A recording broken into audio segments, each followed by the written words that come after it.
401k advisors want to build a scalable practice, but aren't always sure what to do next. Welcome to Outcomes, the podcast designed to help advisors think, make decisions, and cast a vision to create a business for the future. Here's your host, Ross Mourinho, financial planner, author, speaker, and CEO of Advisor2X. Welcome to Outcomes, the podcast. Today, I am joined by the man that needs no introduction, JD. How's it going this morning? I'm good, Ross. I'm stoked to be here with you, man. I got a hot cup of coffee. It's a sunny morning in California, and I'm ready to talk some 401k shop. Well, it sounds pretty quiet over there. Are you all alone in the shop? Yeah, I'm all alone in the office. You know, California's been pretty strict with our COVID rules, right? But so we shut down our Silicon Valley office in April of last year. I'm in the San Diego office, and no one comes in here but me. They all work from home now. Everyone at Plan Design Consultants, my TPA firm. But I get the luxury of coming into the office all by myself, making myself a pot of coffee. We got a little kitchen here. I play the music I want to play and bang away on the keyboard. So I've been kind of enjoying it, actually. Not a bad way to go. Well, I know that you start your day pretty intentional, and we've had conversations. You know that I journal and I have a routine in the morning that is really important to me. And you're a fun-loving guy. You're a surfer, but you also love the industry. You're a successful guy, and all successful people, in my experience, are grounded. They are intentional at what they do. So how about you give us a little insight into how you start your day, and how does JD stay grounded? I prefer my personal brand to be one of, hungover in the morning and laying down in a pile of empty beer cans. That's how I prefer the industry to see me. But no, the reality is I love getting up early, for the most part. And if nothing feels better for me than getting on the Peloton treadmill, before I've done anything in my day, just sweat it out for 60 minutes. Maybe I'm listening to a podcast. I definitely have listened to the Outcomes podcast while running on the tread. I pretty much will not miss a day of meditation, just quick 15 minutes meditation. I use the Headspace app. So if anyone's out there, I think you can get like free 10 sessions on that sucker or something, but love my meditation. And my 18-year-old daughter got me into journaling. And so, yeah, I'm heavy into that too. So yeah, don't tell anyone. It's our little secret, but I'm a big fan of having kind of structure and balance in my life. And then, I don't say it all the time, but I surf every day. I mean, unless it's, super windy and rainy or something, but pretty much every day I'm surfing. And that's almost like meditation in itself. You're paddling out into the ocean, and you kind of leave everything else behind, right? You really have to focus on the waves, and it's constantly moving. And so you're with nature. A pelican dives into the water next to you to grab a fish, and a seal swims by you, and you see a school of fish swimming. That's something that I experience every day in the ocean. So that I got to give kudos to that too. So all those things balance me and help me then when I hop in front of that computer and start talking 401k, start working on our business and the future for our business, working with my sales team, working with our admin team. It makes me a better 401k-er for sure to have that balance. So I had a great conversation with Lisa Petronio a few months ago, and she was talking about different personality types, an article that she had read in the Harvard Business Review. And one of them was an integrator.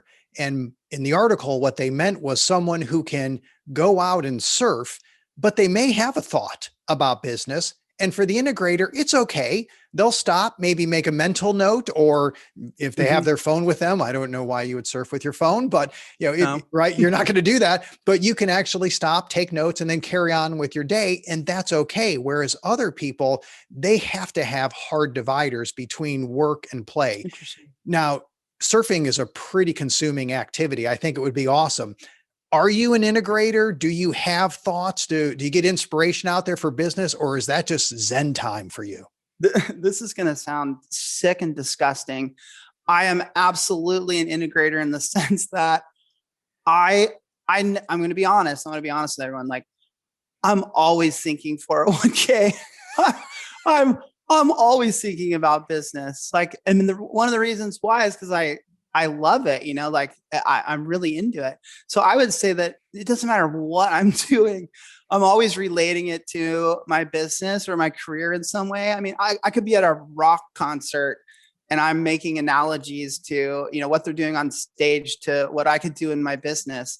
Now, I will say with surfing, you're right. It's pretty mentally consuming, right? There's not a lot of downtime when you're avoiding waves and trying to find the right waves. But there are what we call lulls, where you're kind of just sitting out there and certain kind of swells where the waves aren't coming consistently. And so you definitely have that reflection time. And sure, yeah, I'm going to think about 401k while I'm sitting out there.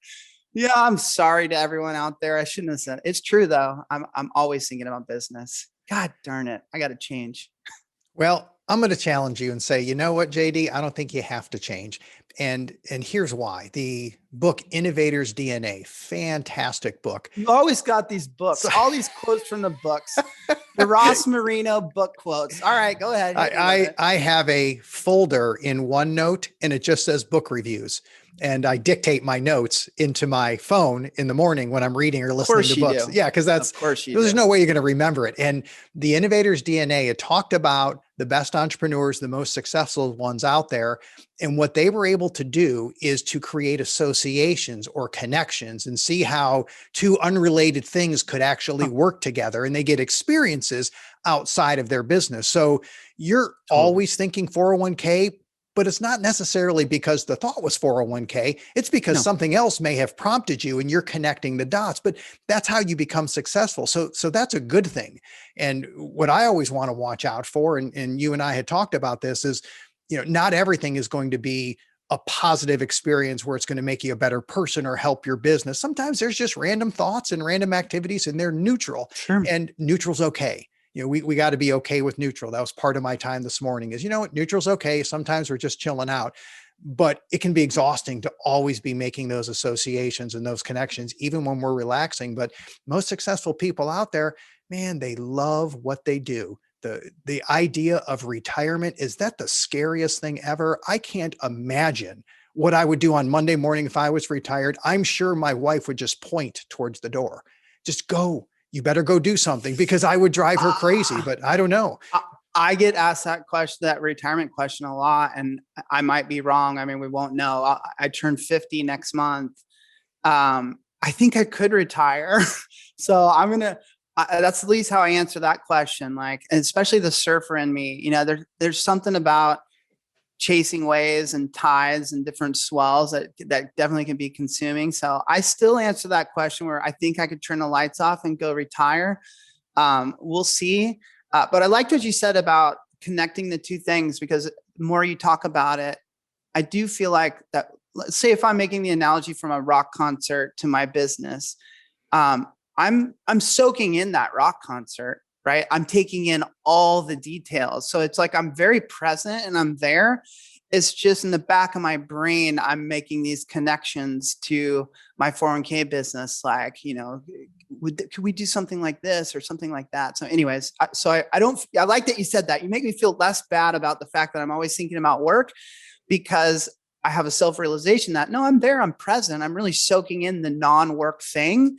It's just my brain can't help but tie it to my business. So, yeah, making those associations is important. It's part of success. It's part of what fuels fluid intelligence and being able to problem solve with new information. And there's studies on the best CEOs out there went to other countries to work for a period of time, and they went to other cultures and were around different types of people and businesses and had different experiences. So it all works out. So connect the dots. It's all good. Well, let's dive into something that I think advisors are aware of, but I'm not sure if we really understand where this is going over 5 or 10 years. And that is that my client isn't just my client, and a participant in one of my plans isn't just my participant. They are a relationship, and that relationship has value, not just to me, but also to the record keeper and anybody else that has access to their participant. So how do you think that's going to play out in the future? Well, first of all, not to counter you, but I kind of think of it differently. There's two things I'm a huge proponent of. Like, I'm a proponent of our industry as a whole, but I'm also a proponent of the financial advisor, and I've said this on some other podcasts. I just feel like the financial advisor and the role that they play. And again, everything that comes out of my mouth is all 401k, right? I'm myopically 401k. So just for your audience. And so I don't think a 401k works in any way, shape, or form without the advisor and the advisor's role and the services that the advisor provide. I also encountered you. I'm a TPA. My clients are not my clients. My clients are the advisor's clients. The clients that I have that are with record keepers, those are not the record keepers' clients. Those are the advisor's clients. That's how I see it. The advisor went out, had that relationship, and brought that client, that company to that record keeper and brought it to me, the TPA. Therefore, it's not mine, it's his or hers, the advisor. And so I want advisors to think about the industry as it moves forward, and record keepers and different third-party institutions, and yeah, maybe even third-party administrators, start to try to use data to monetize the participants and offer different services and different solutions, this kind of convergence of health, wealth, and retirement. I want the advisors out there to be hyper sensitive and cognizant of their role in that going forward and maintaining control. Like, I think we're going to be in a better position as an industry if we put the advisor in the leadership role and we put the advisor in the control role, and not the, no offense to record keepers and these kind of third party, but I don't want the control with Fortune 500 companies that are asset gatherers and trying to generate, revenue. I want the control with the advisor, whether that's a national firm, or whether that's a local advisor hanging a shingle. Either way, I feel a lot safer for the client and safer for our industry. I'm a little worried about where our industry might head as these large corporations start to try to monetize the advisor's clients, which scares me a bit. Does that make sense? It totally does, because I think the business it's for the advisor to lose. So as long as we are spearheading the initiatives and we are serving the plan sponsors and the participants, and I tend to focus a little more, I guess, mentally on the participants because they're the end user. And if we're helping the participants achieve the goals that they want to achieve, then I think we're in the driver's seat. But at the end of the day, if the participants have needs that are important and we're not going to fill it, then we deserve to lose the business. And the record keeper should foster those relationships. Because if you step back and look at it, let's just be blunt about it. It's not about the advisor. It's about the participant. Sure. That's the center of what we do. And if I'm not going to fill their needs and I'm not going to give the services that they need or deliver it in a way that they need it, I should say, then it serves me right that a record keeper should step in. So do I have a problem with the record keepers going after the participants? I'm going to say no, not at all. Because if I'm taking care of them, I'm okay with that. Here's how I interpret that. One, I'm totally okay with an advisor looking to a record keeper and saying, oh, that's a great tool or service that they've created, that record keeper. Therefore, I bless that and I say it's okay. And I will put it in front of my client and my client's participants because I'm in control. And I've vetted that out and I think it's the right solution. However, I am not comfortable with leaving that decision to the industry as a whole and to the large record keepers. I don't trust the record keepers. I don't trust their motivations. I don't trust their, what they're trying to accomplish. I trust the advisor.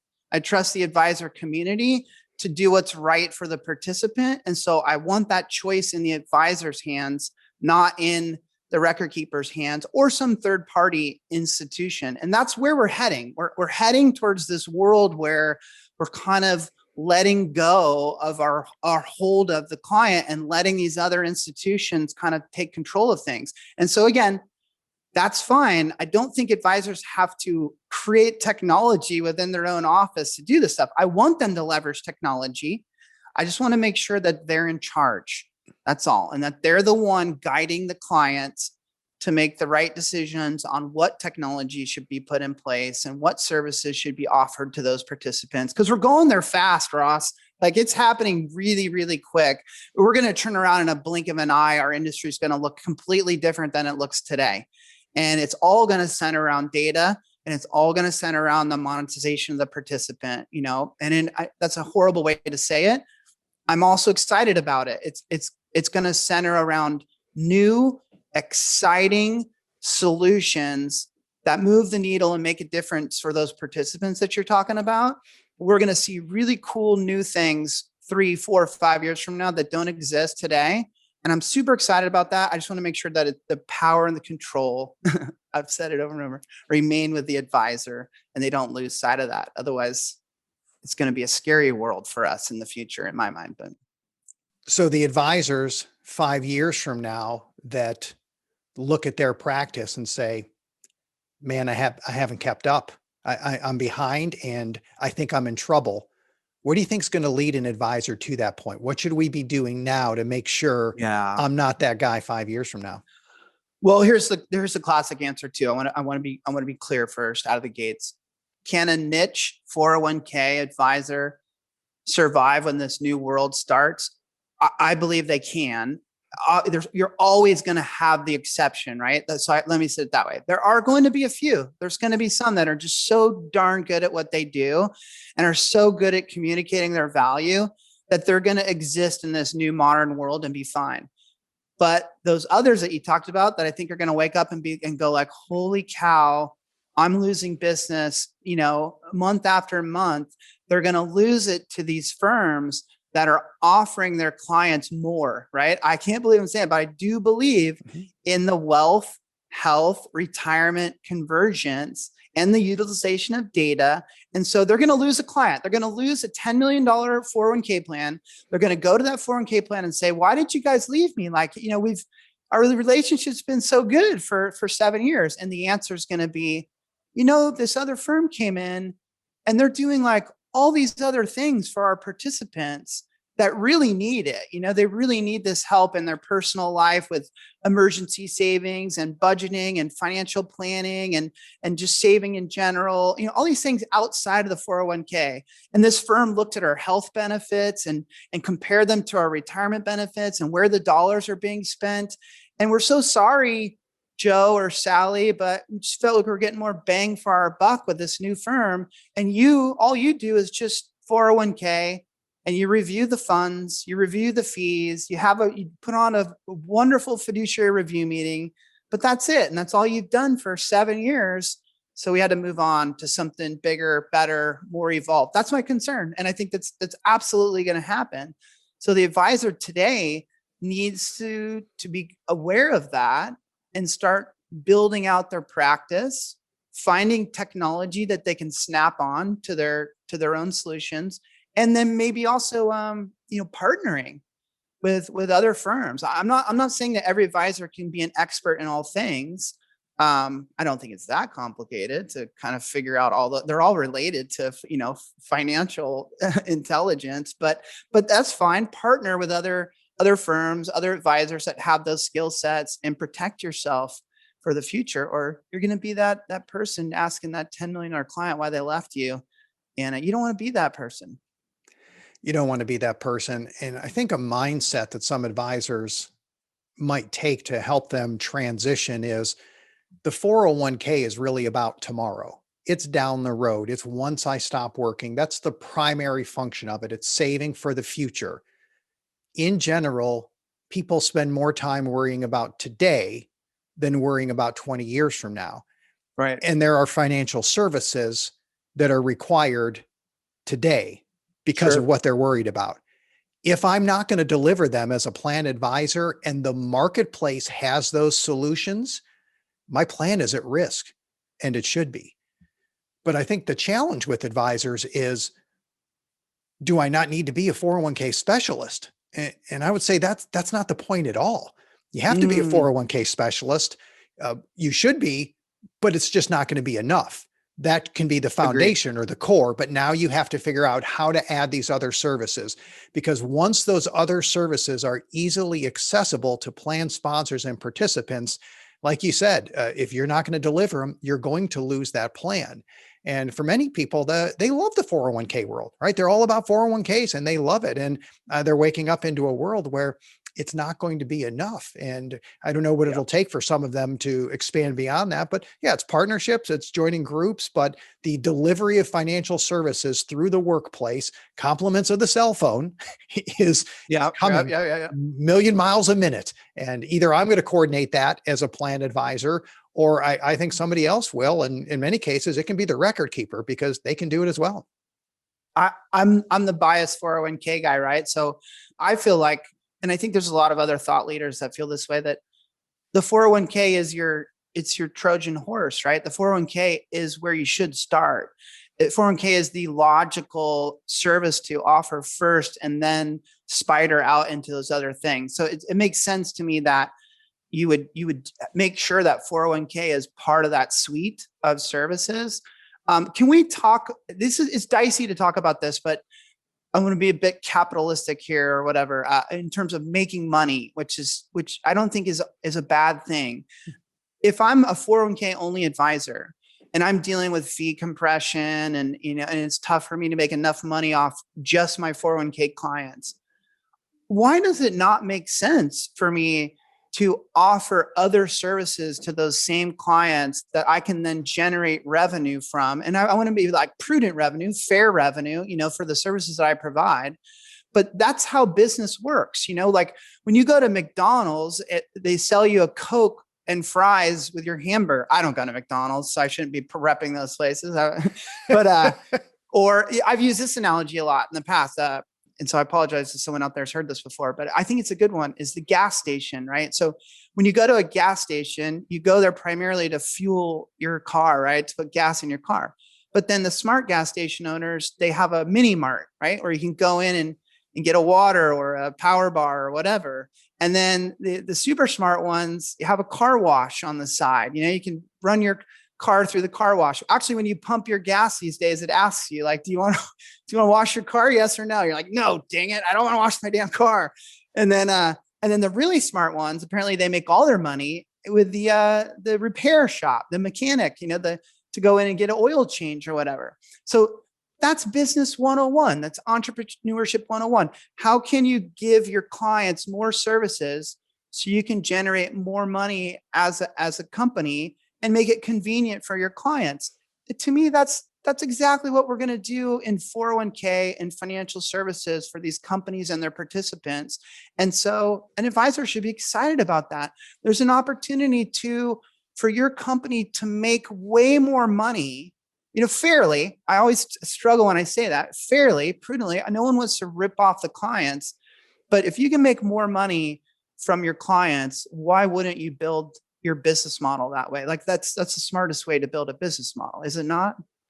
Well, I think some advisors might look at the law of diminishing returns, which is I can provide plan management and advising, and I make X amount per hour by doing that. But once I start adding these other services that maybe I'm not even sure how to bill for them, they're going to be extra work, but I don't see direct revenue or direct margin from it. So some people may hesitate to add those because the numbers may not be as impressive to them. But I wonder if what they're missing is that it is inevitable those other services are going to be added. And maybe the law of diminishing returns as far as margins is in place with those extra services. The growth of your business and the plan acquisitions, you are going to be taking business from the other advisors who are going to do nothing other than doing the plan. So the motivation financially may not just be the pluses and minuses of this service, right? But it's the fact that you're going to be able to grow your book of business even more. So maybe your margins, I'll make up numbers, go down 5% next year. But when your top line is now averaging 30, you're okay with that. I wonder if that's going to be. I think that's a fair safety net there. But I also do feel like there's plenty of services that you can offer those clients that you can charge for and that you can make revenue on. Again, fairly. A client's willing to pay for something if they're getting value from it. And so if you can communicate and prove that value, they'll be willing to pay for it down the line. And then sometimes I forget, I'm not a massive company. I'm a mom and pop shop, but my entrepreneur brain is always like, yeah, adding people. I'm not thinking about doing things myself. I'm thinking about adding people to my team to do these services. So I don't see it as when I give that solution, I'm not thinking of the one person advisor that's now going, okay, I was one guy or one woman, and now I'm going to spread myself thin trying to do these 4 other things. I'm like, no, get out of your way, man. Hire people, partner with, grow your business, stupid. It doesn't have to be just you. I mean, frick, hire some people that can do those types of things. Come on, man. It's being an entrepreneur. And like you said, if you don't do it, yeah, you might struggle. You might lose the very business that you work so hard to build and create because you're unwilling to bob and weave and evolve and change with what's happening. Go straight with the Who Not How from Dan Sullivan, which he has a new book that just came out. See, I had to mention it. I wasn't going to say a new book, but I just hashtag nerd alert. Hashtag nerd alert. I'm just glad that I actually know the author, the person that you referred to, made myself feel smarter. So there you go. Yeah, Dan Sullivan's great, but that's one of the, I think, transformational thought processes for the entrepreneur and the business owner is, and you just said it, it's not you. If you know what needs to be done, great, figure out who's going to do it. Because there's either a who that you can do internally, you can outsource it. But that's the challenge. We see these services and think, oh, now I've got to do this and I've got to learn that. And I'm already overwhelmed and I'm working too late. It's not the what. Once you figure out the what, it's a who. You got to figure out who needs to do it. Because there's somebody out there that's, if you're an entrepreneur and typical solo advisor, there's definitely somebody better to do almost everything that I'm doing. Yeah. I have a unique perspective on that because I took over my father's company, right? So my father started our company in 1975, and my father's generation is very much a micromanager, right? So when I learned from my dad, who was my guru, he was the type of business owner that, could do basically every job in the office, right? He knew how to do everything, and he could stick his nose into every one of his employees and what they were doing and give his advice and his feedback on how they could do it better. And so he very much, what's that quote? Like, work on your business, not in your business. My father worked in his business for the most part.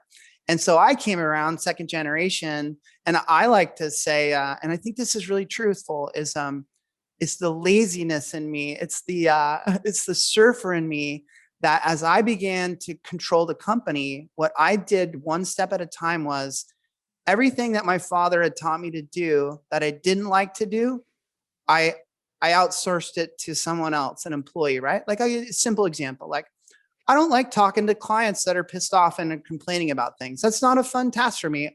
I do not want to have something on my calendar on Monday morning that is a 8 a.m. call to talk to an upset client. Not my jam. I'm not into it. So I allocated that to someone else within our company, right? I said, you're going to deal with this stuff. You're better at it than I am. I don't like it. And I slowly did that for everything, right? I don't like running payroll. I don't want to be involved in running payroll. I don't do that.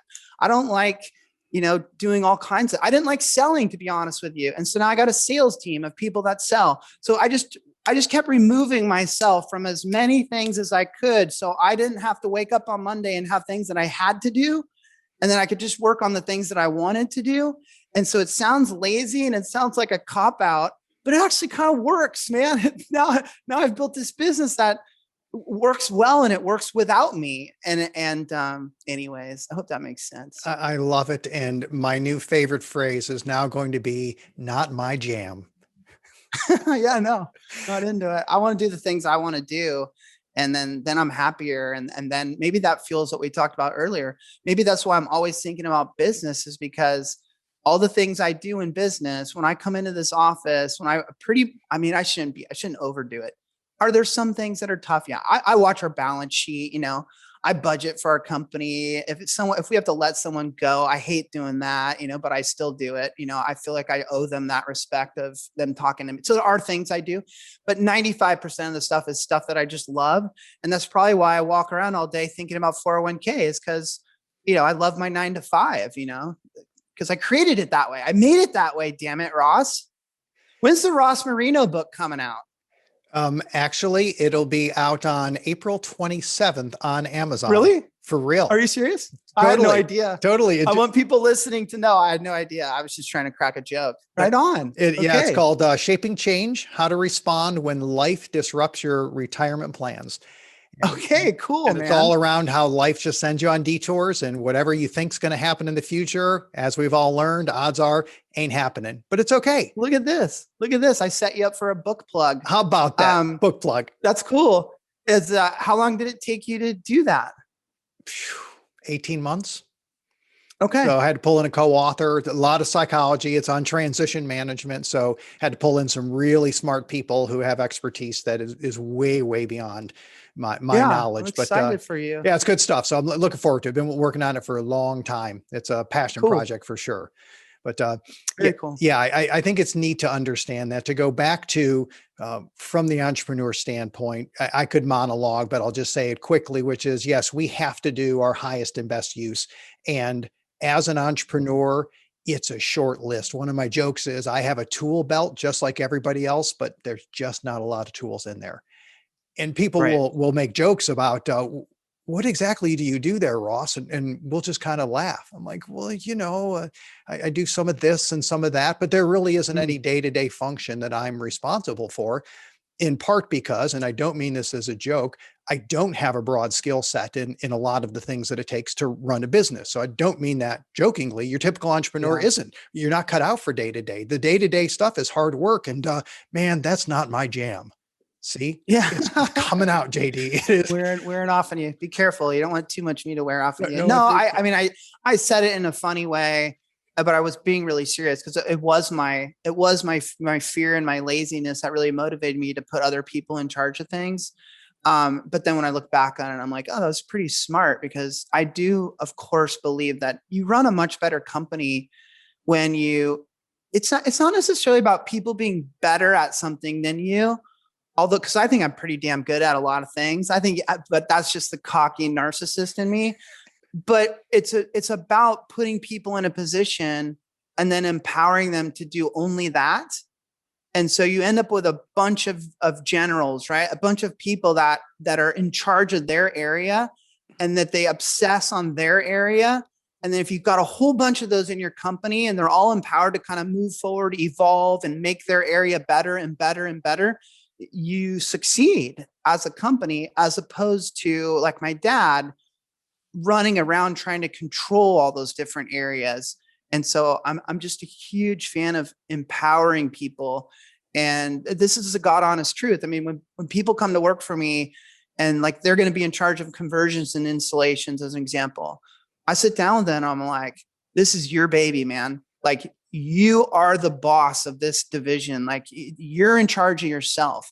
And so you need to come back with ideas and improvements and like, this is all you. Don't sit around and wait for someone else to motivate you, to tell you to do something different. This is your gig. You're the one who's sitting in this chair doing it every day. You're in the best position to make choices on how we move forward. And then I just see my job more as kind of just being the motivator and inspiring everyone and kind of keeping the culture together and keeping everyone moving in the same direction. And then, making some big decisions like, should we offer a PEP? Should we not offer a PEP? Should we work with these vendors or not these vendors? Should we add to our sales team or add to our admin? I'm doing the chess moves and then letting everyone else just crush it at their specific jobs. So being a micromanager really just tells people that what they're doing is not good enough. Yeah. And that's a broad stroke. So slight exaggeration there, but that's what happens when you micromanage. Not only are you telling them that what they're doing isn't good enough, but they're not doing it right. And you pretty much suck the life out of them. And if you're a micromanager as a parent, it's even worse. Your kids will have no confidence, right? It's the process. We want people to think and grow. So I'm going to have my father tune into this podcast. Do you hear that, Dad? That's for you. Ross was talking directly at you, you micromanager. Sorry. Hey, I am all about progress from the process and not the end product. What did that just come out? Was that good? A book? There's the next book, JD, right there. So yeah, I think that's awesome. So by the way, I love you, Dad. I love you, Dad. I'm just kidding. I love you. We're going to go into the final question. I'll tell you what it is, and then I'm going to have to give you an apology. And our final question is always the magic wand, where we ask you to wave the magic wand and change anything in the world not related to COVID. But before I ask you that question, I have to apologize because JD, the party guy image, I think we kind of shattered that a little bit today, because you are a stereotypical entrepreneur who loves what he does, who is constantly thinking and associating and empowering people who work for you. You see challenges. You're passionate about your clients, about the end result, about the advisor. Yeah, the party dude thing is great, but you are a consummate professional. You run your personal life that way. I know that. Professionally, when you talk, it's plain as day to the people around you. So I'm sorry if we've not, taken you down a notch with the party guy and your personal brand there. You're killing my personal brand. You're killing it. We did. We destroyed it a little bit, but kudos to you and respect, because success is not accidental. And while it may take a little bit of luck is never going to be enough. You have to love what you do. You got to take care of people. You got to work hard. You're intense. You do what you do, and your success is proof of that. So I love the interview. I love listening to you, getting to know you a little bit better. And if I was a party guy, I'd party with you, JD. I mean, I really would. I just, we've done the interview before there. So taking shots of water, that's my gig. So that's all We had you on the couch. Well, I really appreciate it. That's very nice thing to say. But yeah, no, I'll continue to get drunk every Thursday night on TV and drag down my brand. So don't worry about it. It's all good. So let's wave the wand. I know you think about things, anything in the world, question. If you could change, what would you change? What, don't people just say like world peace and shit? I mean, come on. No, you don't get off that easy. You got to go in deeper than that. Well, if one thing I could change, geez, man. And here goes my brain. I'm going to bum everyone out. I'm going to straight 401k instead of world peace and all that kind of stuff. Well, I'd like to see change in the 401k industry. And I think it's starting to happen. I would like to see less competition between all of us, vendors, advisors, TPAs. And I'd like to see more collaboration and more teamwork, because I want the industry as a whole to be of one mind and moving forward. And then this is impossible, right? But because I get the magic wand, I get to make this happen. Yeah, I want less competition and more collaboration. And I'm starting to see some things like that. I'm seeing these TPAs grouping together. There's this cool new Income America thing that I need to learn about, where all these companies got together to create this guaranteed income solution.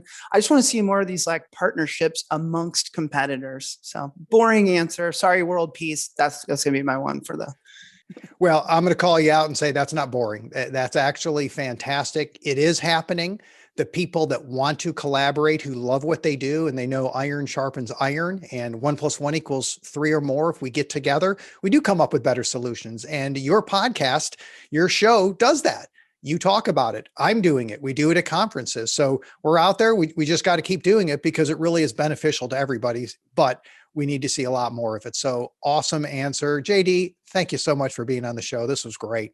Thanks, Ross. Hey, Thursday nights, 4:30 Pacific, 7:30 Eastern, Retireaholics.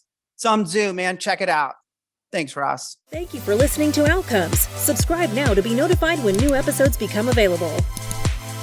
The information covered and posted represents the views and opinions of the guest and does not necessarily represent the views or opinions of Advisor 2X. The content has been made available for informational and educational purposes only.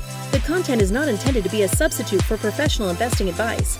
Always seek the advice of your financial advisor or other qualified financial service providers with any questions you may have regarding your investment planning.